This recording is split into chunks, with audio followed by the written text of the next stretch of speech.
Once, in a faraway land, an old castle sat hidden in the middle of the dark forest.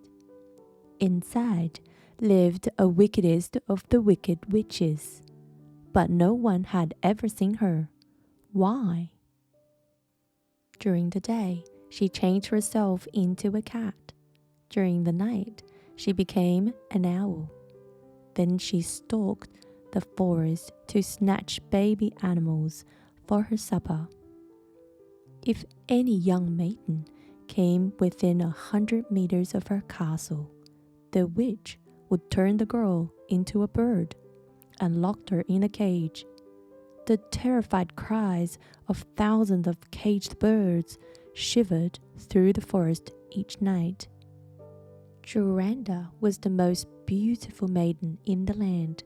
Jacob, a handsome young soldier, had fallen deeply in love with her. "One day we will get married," he said. On a crisp autumn evening, the two took a stroll in the forest, but soon they were lost. Jacob led Janda through a sea of bushes, hoping it was the way home.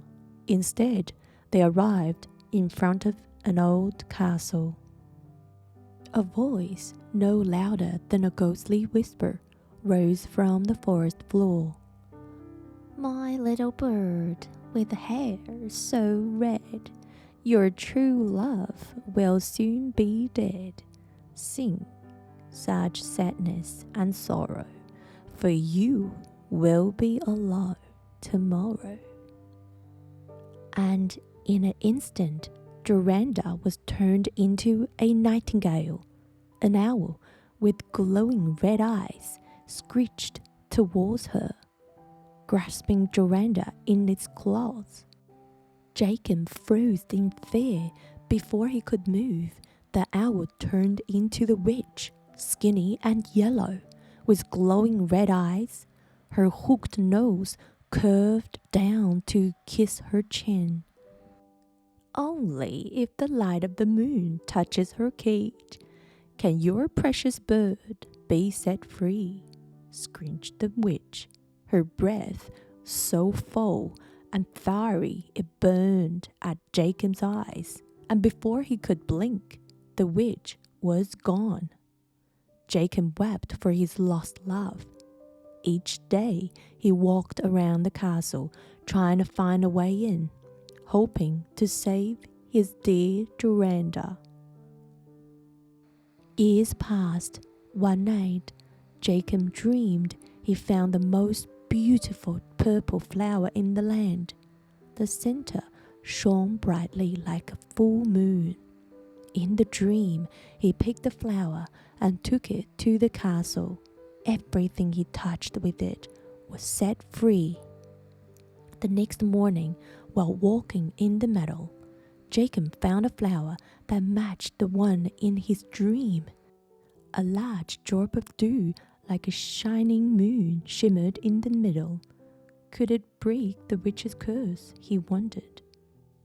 Jacob ran to the witch's castle. He touched the door with the flower.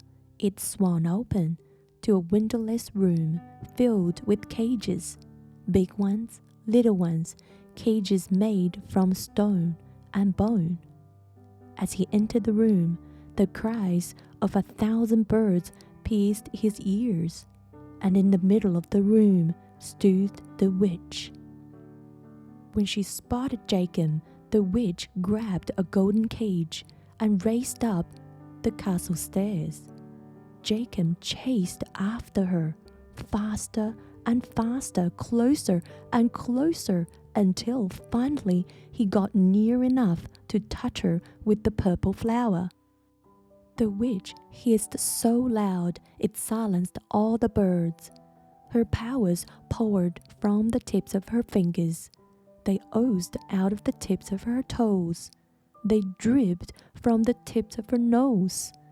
And she dropped the birdcage as she melted to the floor. Quickly, Jacob touched the cage with the flower. The nightingale flew out and turned into the beautiful Janda, and when she opened her mouth, to thank him. The beautiful love song of a nightingale filled the room. It was the only sound she was able to make for the rest of her life. And this is the end of the story, The Witch and the Nightingale. Thank you for listening, boys and girls. This is from your Story Fairies. Have a good night.